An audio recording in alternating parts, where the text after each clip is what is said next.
Welcome back. Of course, the original deadline on the tariffs between Canada and the United States was July the 21st. That's now been extended to August the 1st. And if no deal can be reached, then it looks as if the White House will be moving forward with a sweeping set of new tariffs, a move that many Republicans are embracing as a long overdue course correction in America's trade policy. You heard before the break from Democratic Congresswoman Val Hoyle, who was very much against some of what is happening here. She says that Canada is the largest trading partner of the United States. Of course, now we're actually the second largest trading partner. Our title got taken away from us.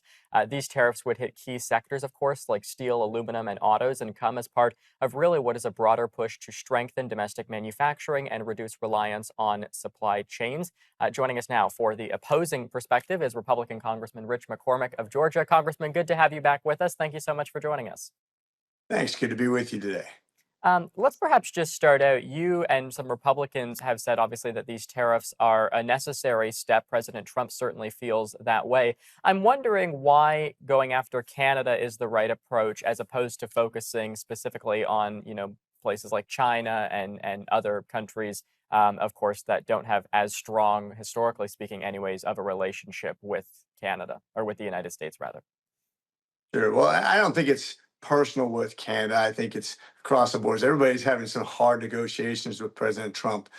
He's using this for multiple reasons. Some of it's revenue generating. We've had a deficit problem in America for a long time. Our debt is reaching a critical mass point. He's also using it to correct behavior, whether it be to reduce the amount of fentanyl coming into the United States or illegal immigration, or to right wrongs in trade agreements previously where we had trade barriers between countries, or taxation that was not appropriate. So he's used it for multi factors.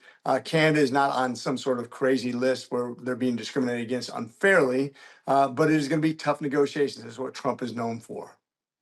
And it seems as if there's concern among economists and even some of your Democrat colleagues on the Hill that tariffs like these could further fuel inflation. Of course, that's been something that was talked about over the course of the last election campaign in the United States, even and here in Canada as well.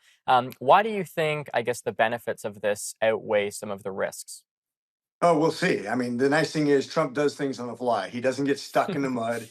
When he sees things develop in the wrong way, he actually reverses course, or at Yeah. least changes course. And that's kind of the nice thing. He doesn't get set piece. When you saw President Biden fail on the border, he didn't do anything to correct course. That's the nice thing. When Trump sees things that negatively affect the market or trade, he puts a pause on it and he gives time to negotiate further. So I think you'll see it adjust over time. It's just kind of like finding a tax rate on corporations or individuals. You try to find that sweet spot on the Laffer curve. I think this is the same thing, trying to find what works for us on trade, what's going to benefit us most without causing massive inflation and other problems with trade barriers and trade wars, quite frankly. There's lots of things. Tariffs and will be a tax on somebody. It will have a negative impact on somebody. Nothing when it has to do with taxation or tariffs has no consequences. So Mhm. I think he'll adjust on the fly.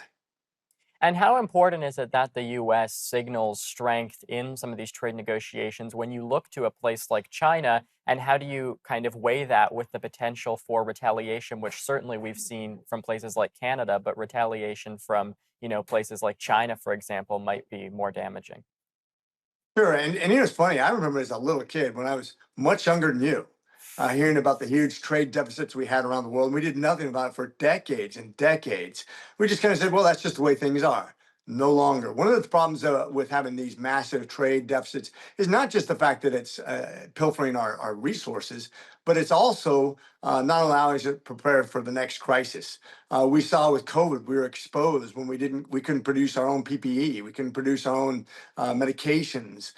We are basically at the mercy of other countries around the world at a transportation system that get backed up because people were on strike or Hmm. because they didn't want to come to work. That's a very dangerous place to be, especially in this world where you never know what's going to happen. We have to protect our shipbuilding. We need to protect our industries that produce vital resources like steel and aluminum. Now, do I really like tariffs? Not really. I'm a free trade guy. But unfortunately, other countries have been doing it to us for a long time. We might as well get some benefit out of that. And that's what this is all about. And just quickly, about 15 seconds or so, but are you confident that something will be reached by August 1st?